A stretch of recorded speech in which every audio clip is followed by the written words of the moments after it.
Bonjour à toutes et à tous, bienvenue dans cette petite vidéo où je vais vous montrer le PC que je me suis monté. Alors ça va pas vraiment être un tuto, hein, je vais parler en même temps que je vais construire, mais voilà, ça vous permet de suivre les étapes. Et on va commencer par les pièces du PC, le processeur, un Intel Core i5 13600K, 32 Go de RAM de chez Trident, la 4070 Ti Super, un magnifique Kraken de chez NZXT et la carte mère, des câbles custom, des petits ventilateurs et le boîtier de PC qui est assez particulier, vous le verrez, en fait il se monte. Ensuite un petit SSD et de la pâte thermique. Voilà, donc on va voir ce PC qui va être principalement pour du gaming, de la bureautique et un peu de montage comme vous pouvez le voir actuellement. On commence avec la carte mère, très belle carte mère NZXT, je la trouve magnifique, en blanc comme ça va être incroyable, parce que du coup le thème du PC ça va être évidemment un PC blanc et un peu noir. À la sortie ça ressemble à ça, donc c'est très beau. Là je vais mettre le processeur, qui selon moi est du coup vraiment un très bon rapport qualité-prix de chez Intel. J'ai voulu rester chez Intel parce que j'ai l'habitude et que j'aime bien. Voilà, je ne suis pas à la performance près en passant Ryzen ou je sais pas quoi. Peu m'importe, donc c'est très beau, c'est super. Pour installer ce processeur, j'ai vraiment bien aimé parce que ça faisait longtemps que je n'avais pas monté de PC et il n'y avait pas tous les petits pins, etc. Donc j'ai trouvé ça beaucoup plus simple à faire, enfin moins stressant on va dire. Là je place évidemment le petit processeur qui va bien dans le socket. Attention à pas en foutre partout. Ouais, je tremble un peu, hein, ça faisait vraiment longtemps. Et j'avais un peu peur. Mais tout s'est très bien passé. On referme le socket. Tac. On enclenche ça. Et puis voilà, c'est installé. On referme pour que ce soit bien maintenu. Et on peut passer à la suite. La suite, ça va être de sortir le boîtier de son carton. Donc comme je vous l'ai dit, c'est un boîtier qui est un peu particulier parce qu'il se monte en fait, il n'est pas livré tout fait. Donc c'est ce qu'on appelle un flat pack. Là si j'ouvre la boîte, en fait on peut voir les différentes étapes de montage et les différentes utilisations, parce que du coup c'est assez customisable. On peut l'utiliser par exemple en table de bench là, comme on peut voir.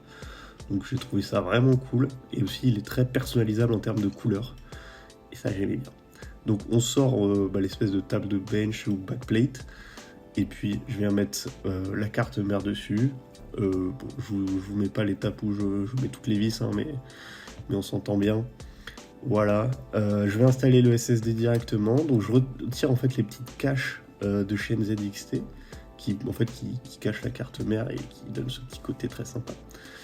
Je retire en fait le dissipateur thermique du SSD, parce que j'ai pris un SSD de chez Kingston qui a des bonnes vitesses de lecture et d'écriture, mais apparemment il chauffe pas mal.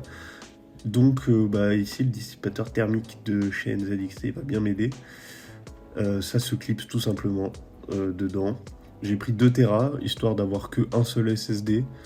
Et puis au pire je pourrais en rajouter parce qu'il y a d'autres slots pour des SSD 1.2 sur la carte mère, mais je pense qu'avec 2 Tera je serais déjà très largement bien pour l'utilisation que j'en aurai du moins. On remet, on revisse tout simplement.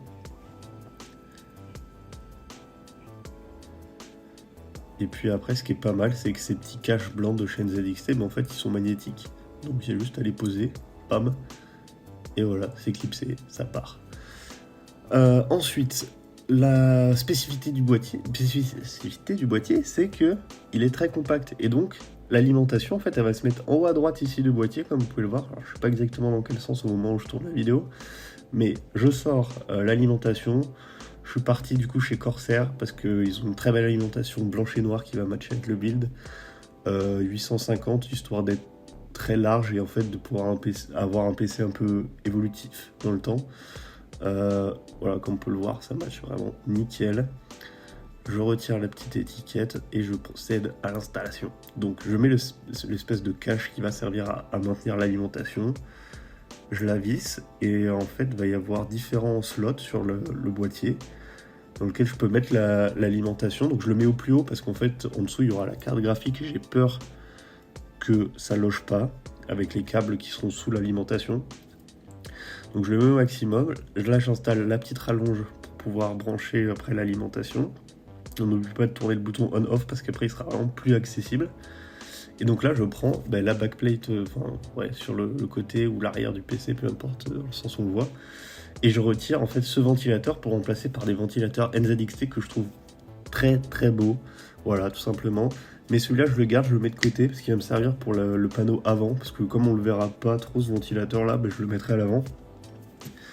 Ça va me permettre de garder des ventilos et faire des économies. Là, le beau ventilateur NZXT est installé.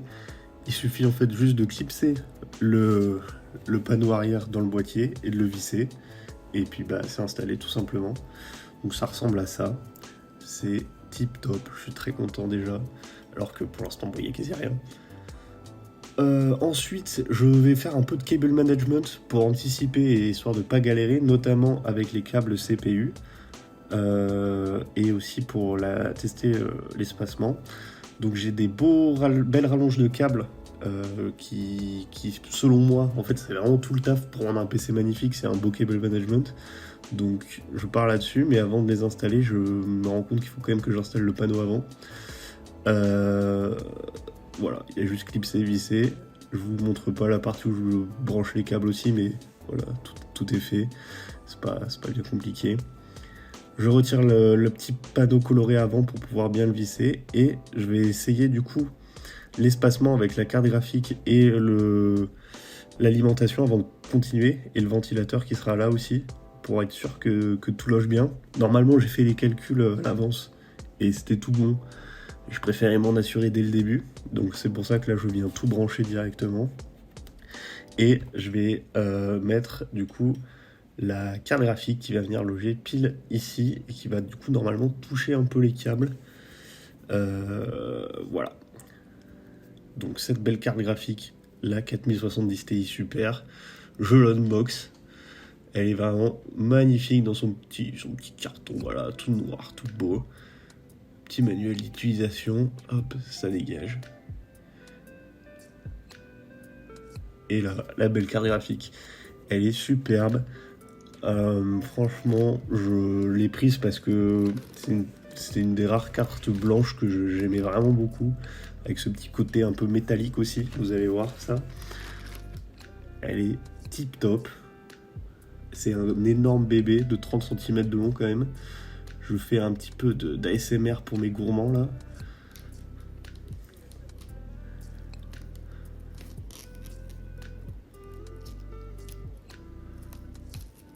Voilà, j'espère que vous avez kiffé. Avec étaient fournis ces petits supports métalliques, mais ça logeait pas du tout avec en fait les covers de la carte mère et l'alimentation. Donc je les ai pas installés, mais la carte graphique tient très bien sans. Voilà, c'était du bonus, mais bon, je les ai pas mis. Je vous passe l'installation parce que j'ai un peu galéré à l'installer la carte graphique avec justement tous ces câbles. Mais globalement, ça reste une installation simple, mais là, les câbles qui sont là, en fait, ils appuient vraiment très légèrement dessus. Je voulais pas trop forcer, mais ça passe nickel. Enfin voilà, il fallait vraiment pas plus. Donc c'était parfait à ce niveau-là. Puis à la place pour mettre du coup le fameux ventilateur que j'ai décalé ici. Là, je vais faire un peu de cable management en bas, puis installer les prochains ventilateurs qui seront dessous. Donc, cable management, je mets un peu tout ce que je peux déjà. Notamment, je connecte le front panel en bas. Et là, je vais installer le panneau du boîtier dessous. Donc, c'est vraiment comme les autres faces, hein, ça se clip, ça se met. Là, il y a la petite mèche qui s'enlève pour la poussière. Les ventilateurs que je vais mettre en bas, c'est ceux du Kraken. Et donc, pour les connecter en RGB, j'utiliserai les petits boîtiers NZXT qui sont franchement très pratiques et qui vont permettre de gérer voilà, tout le RGB du PC. En fait, je vais les mettre en bas, ces deux ventilateurs-là, parce que sur le water cooling, je vais mettre les autres beaux ventilateurs. Je trouve que ça rendra beaucoup mieux comme ça. Donc c'est parti pour l'installation de ces petits ventilos qui seront ici. Voilà, j'ai tout bien connecté, les petits boîtiers NZXT et les ventilateurs, ça rend comme ça. J'en profite pour mettre les petits supports du PC, il y a juste à clipser, voilà, c'est très bien. Le haut du PC qui vient se mettre comme ça, je retire la partie colorée pour pouvoir visser le water cooling tout simplement en haut. Donc ça rend comme ça une fois le boîtier tout complété. On va s'attaquer au water cooling. C'était vraiment tout juste. C'était pourtant en 240, hein, mais comme vous pouvez le voir, je pouvais les mettre que dans cette configuration-là. Sinon, avec l'alimentation, ça passait pas. Mais ça me va très bien comme ça. Je viens mettre la pâte thermique sur le processeur. Alors, comme c'est un processeur qui est rectangulaire, en fait, j'ai utilisé la petite spatule pour l'étaler bien uniformément partout. Je remets un peu après au besoin. L'idée, c'est que ce soit bien tout rempli et qu'il n'y ait pas non plus trop d'épaisseur de pâte et que ce soit nickel. J'installe le water cooling après avoir mis le petit support là pour tenir le water cooling à l'arrière de la carte mère. Et je viens visser en fait uniformément le bloc de la pompe pour pas créer d'appui trop d'un côté, quoi. Donc je repasse au tournevis plusieurs fois, histoire que ce soit bien uniforme. Et ça ressemble à ça. Maintenant, on peut passer à l'installation de la rame avant que j'oublie. Alors oui, je sais pas pourquoi j'ai oublié de fixer les ventilateurs en bas, mais peu importe, je les fixerai après. Cette RAM, elle est magnifique, elle match très bien le PC aussi. Du coup, comme j'ai dit, j'ai pris 32 Go histoire d'être large pour l'avenir et puis même pour ce que je fais actuellement. Je pense que c'est quand même bien d'avoir 32 maintenant pour faire des jeux un peu gourmands. Je l'éclipse nickel. Et voilà ce à quoi ça ressemble. J'ai aussi installé les câbles sur la pompe. Je les ai fait passer en haut comme vous pouvez le voir. J'installe les ventilateurs sur le radiateur. Franchement, je trouve que ces radiateurs, c'était vraiment un très bon choix de mettre ceux-là, parce que ça rendra beaucoup mieux après. Je trouve que le RGB sur ceux-là est vraiment top, quoi. Donc voilà.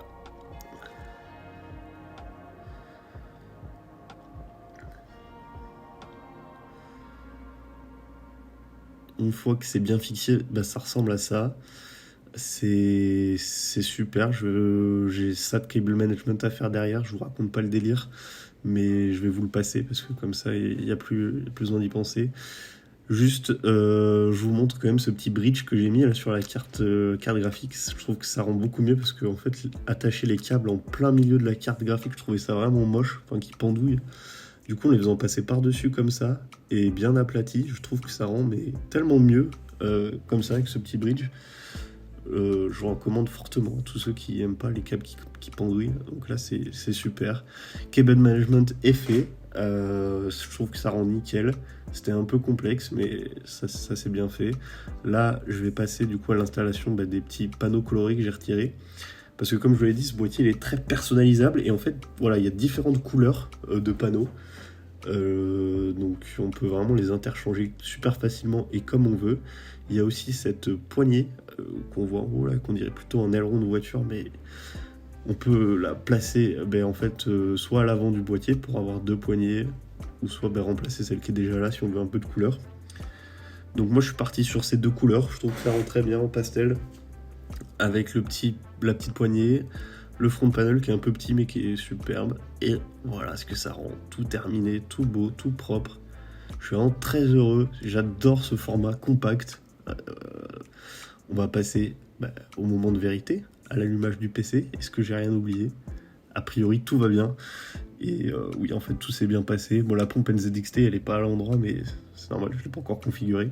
Mais je trouve que ça rend vraiment super, c'est vraiment ce à quoi j'imaginais quand j'ai voulu faire ce PC. Donc c'est incroyable. Je vous laisse avec ces quelques images. Bon, un peu d'ASMR aussi encore là. Voilà, la belle vitre est installée, c'est super. Je vais plus qu'à installer Windows pour configurer tout ça. Mais avant, je vous montre le petit casque aussi que je me suis acheté avec pour matcher un peu ce côté pastel coloré. J'ai vraiment bien aimé ce petit design là chez Logitech. Du coup, je l'ai pris et je suis très content, ça rend bien. Niveau qualité de son et confort, ça fait le taf, hein, j'ai envie de dire, il n'y a rien de particulier. Et comme vous pouvez le voir, en fait, avec ces petits trous dans le boîtier, on peut installer des petits supports comme on veut. Je trouve ça plutôt rigolo, de pouvoir personnaliser comme ça. Donc une fois Windows installé et tout paramétré, ça ressemble à ça. Là j'ai mis que les lumières en blanc, mais je trouve que ça rend très, très propre, très clean. C'est magnifique.